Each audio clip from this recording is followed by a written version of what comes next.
Good morning, students. My name is Dr. Oikhala.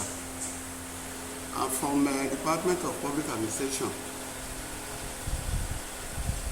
This morning, we are on our week 4 in the teaching of Genesis 2:02. And I'm here this morning to discuss with you citizenship education. We have to look into citizenship education. At the end of this course, students should be able to understand the meaning of citizen. Who is a Nigerian citizen? The 3 categories that qualify a Nigerian to become a citizen, our students should be able to know that.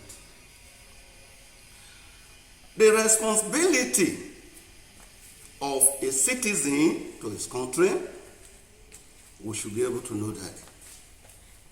We should also be able to know what the country owes to us. What benefit can we gain for being a Nigerian?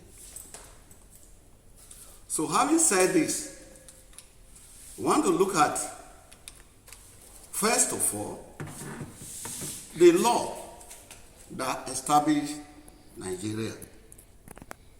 When was Nigeria established? January 1st, 1914, the country today called Nigeria was formed. And from the extant constitution, when I mean extant constitution, I refer to the 1999 constitution.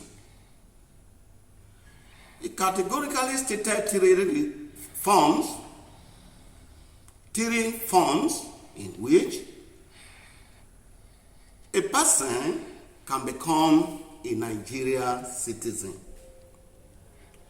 By virtue of Section 25, you can become a Nigerian citizen when your nuclear family, your immediate family, your parents, particularly the paternal aspect of the parents, is a Nigerian. In other words, the Constitution recognizes that when your father is a Nigerian, then even though you are born in England, United States of America, even in South Africa or Ghana here, you are already a Nigerian.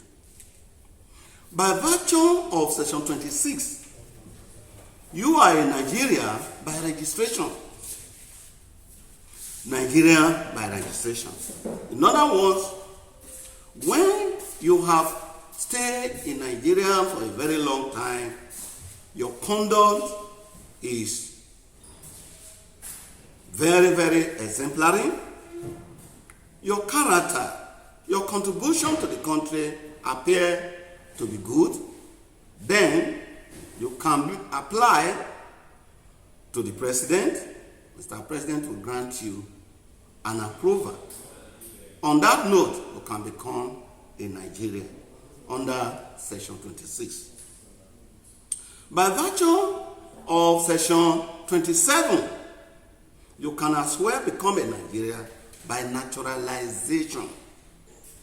You can become a Nigerian by naturalization. What do I mean by this? In the dictate of the law, you have been in Nigeria, for instance, for all the while, but meanwhile, you are from Cote d'Ivoire, you are from Ghana, you are from Indonesia, or even you are British. But you have a lot of investment in Nigeria, probably refinery, housings, properties, and all the rest of them, which you cannot move. Those immovable property, investment that are laudable, in which you have made over the years you have stayed here, you will now consider it as a waste if you decide to leave them here to go to Ghana. In this case now, you will now apply to Nigeria authority to be granted approval to become a citizen. On that note, you can become a citizen.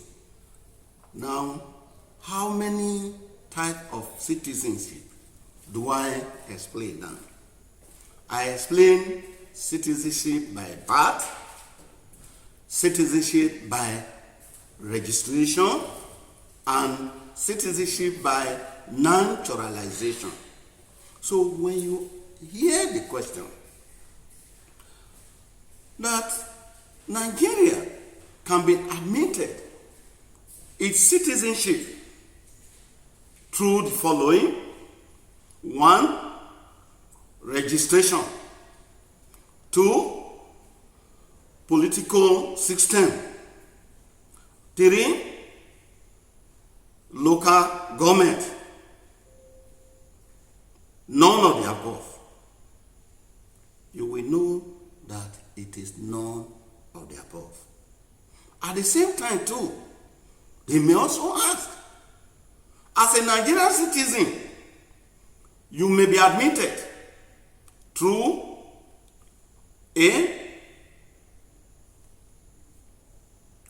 by birth; B, by naturalization; C, by registration; then all of the above. Then you will now know that it's all of the above. Having said that, what do you stand to gain as a citizen of Nigeria? What are your benefits? Significantly, as a citizen of Nigeria, you have the freedom to go out and to come in without any permission, without seeking permission of either obtaining visa. Once you have your money, you have your transport fare, you have what it requires to go to the country you are going, you do not need to take permission from the Nigerian authority before you can travel to that place. So you enjoy free exit and free entry. In other words, you are living in Indonesia, you are living in United Kingdom, you have an engagement, an activity to undertake in Nigeria. You don't need to apply to the Nigerian authority to be given visa that you are coming to Nigeria. So you have an enjoyment of free entry. Beyond that, you are entitled, when you have age, according to law, vote for any candidate that you think that can lead you as a Nigerian. So you also have the power or the right to contest any political post. You can head any political post through appointment or through an election. Aside from that, you have the right to be protected by Nigerian authority. You have the right to be protected by Nigerian authority. The Nigerian government take it a duty. It's their responsibility to make sure you live in the comfort of safety, economic comfort, economic safety, political comfort, political safety that you require. In other words, wherever you are as a Nigerian, your interest is paramount in the life of government in power in whatever time. So therefore, that is why we have the army that is established to watch the ground, to prevent an upsurge of invasion by external body. That is why you have the Navy that will watch over the sea to watch against invasion through the ocean or through the sea, as the case may be. You equally have the Air Force that will take charge, looking into the air to prevent an onslaught of invasion in whatever form in that direction. Aside from that, you have the police as the lead agency. The lead agencies, take note, of the internal security to ensure that our life and our environment is safe enough such that we can move about going to transact our lawful businesses without fear of molestation. And this, the law recognized the establishment of the police under Section 214 and the establishment of the armed forces under Section 217 of the 1999 Constitution. Having said this, what then obligation as a citizen of Nigeria do we expect from you is another issue. How and of what aspect can you render your services to Nigeria as a citizen? As a Nigerian citizen, you need to patronize what we call loyalty. You need to be loyal to the country by ensuring that, one, you respect law. There is a saying that where injustice pervades, where injustice, I said, is perversed, then resistance will become a duty. What do I mean by this? A situation where people are lawless, citizens are lawless, they do not obey laws, people tend to do whatever they like, then it provokes anarchy. It provokes breakdown of law and order. It creates an atmosphere of tension, and it destroys the growth of political and economic well-being of the nation. So therefore, it is expected of us as a citizen to ensure that laws that are made for the good order of the land are well obeyed. To do this, government is structured under three arms of government. First, you have the legislature that will make law for the good order of the land. Then you have the executive that will enforce that law that have been made for the good order of the land. Then you have the judiciary that will interpret the law, and at the same time, use the provisions of the law that are made to adjudicate or settle disputes that may arise between one citizen and another, or between one individual to government, or between one arm of government that I mentioned to another. So in all of this, you as a citizen who is not working, you have to abide by all rules. You that is a citizen that is being governed, you have to obey all laws of people in authority. You that is a student, you have to obey the rules governing your university. You have to obey the rules that guide your study, the institution where you are undergoing study. You that is working, you have to obey every rule, all laws that are made for translating or for transacting the business of government. In other words, you must be loyal to the people in authority. Beyond that, when you are those elected for government, you have to govern using the rule of law.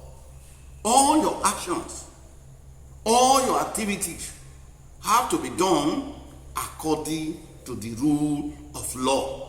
In doing this, there will be promotion, there will be progress, there will be prosperity, there will be development, there will be growth around our environment. In other words, if you are a member of the armed forces, you have to obey the rule that guide your engagement. Rule of engagement in your operation have to be well obeyed. Beyond all this one, then you must pay your tax. You have to pay your tax. You must not evade tax payment. And if you are the one in authority, a Nigerian appointed or elected to serve, you have to also serve in the fear of God and in compliance with the rule of law, or for the benefit of the general public. You have to work towards the interest of all Nigerians. Having said all this, if you look at section 14, subsection 2, bracket B, it says the purpose of government, the primary purpose of government shall be to provide safety and welfare for Nigerians. Government shall be employed to ensure that safety and welfare of people are provided. And that is why, whether you are the governed, whether you are the one in government, you must work according to the such provision of that law for the benefit of Nigeria as a whole.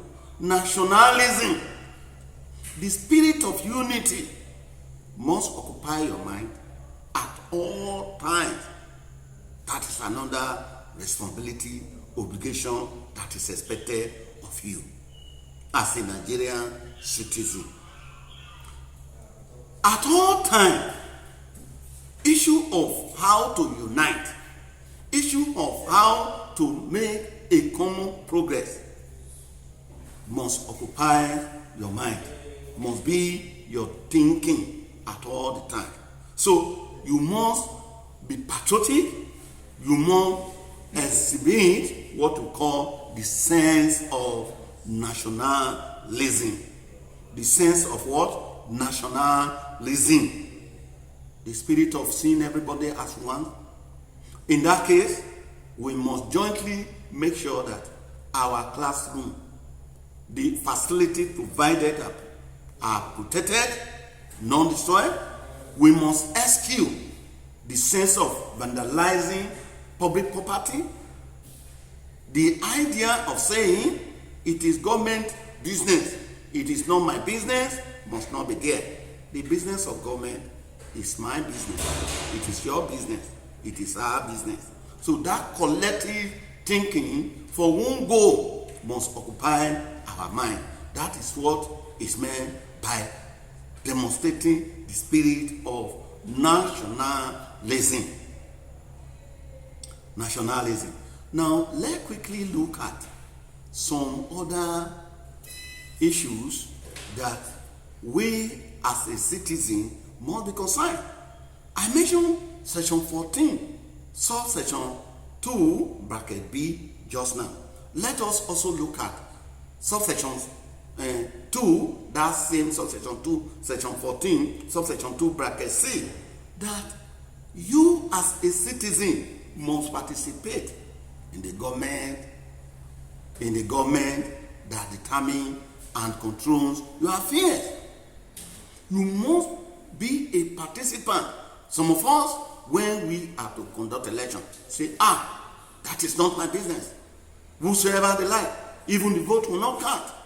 How do you know when you are not exercising your franchise?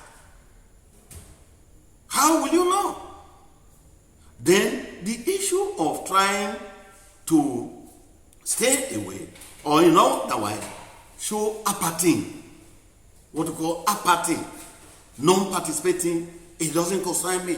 The day of election, they will be pursuing you. The law enforcement will be pursuing you to go to your house, go to your own area of what? Of your where you're supposed to go and vote. Children be there. And you must not be pursued to pay your tax. And you must not be pursued to pay what you are entitled by all right to pay. And at the same time too, you that is in authority, you mustn't be embezzling public fund that is meant to provide public utilities. So all of these are the responsibility that is your obligation as a member of citizen. In other words, I mentioned how do you become a Nigerian citizen. Say you can be a Nigerian citizen by virtue of section 25, by citizenship by birth. Citizenship by birth. When your parents are Nigerians, when you are born in Nigeria, your father is a Nigerian. Even though you were born inside or outside, you are what? Automatically a member or a citizenship of a citizen of Nigeria by birth. See, citizenship by registration.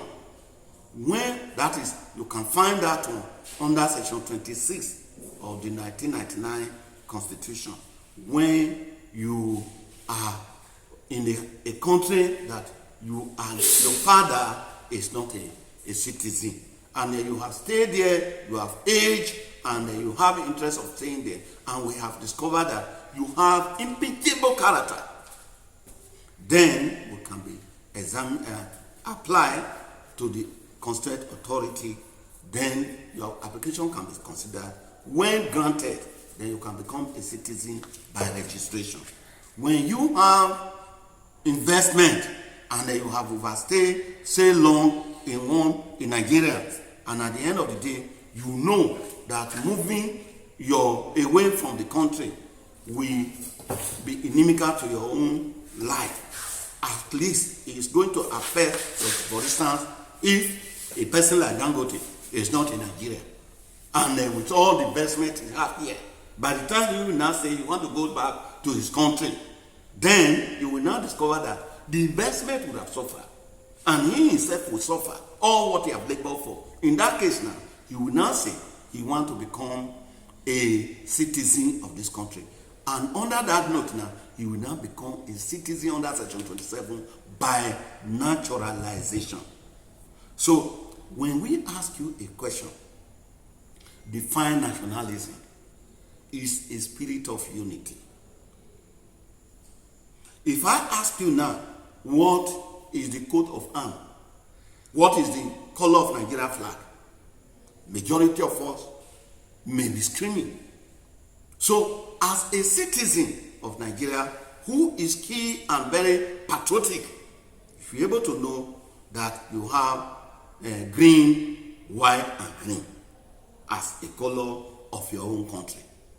And of course, whenever they are talking about your country, it will be, your spirit will be to promote the unity Not to talk about, I'm not an Igbo, I'm not a Yoruba, I'm not a Hausa, I'm not Fulani. It's not like that.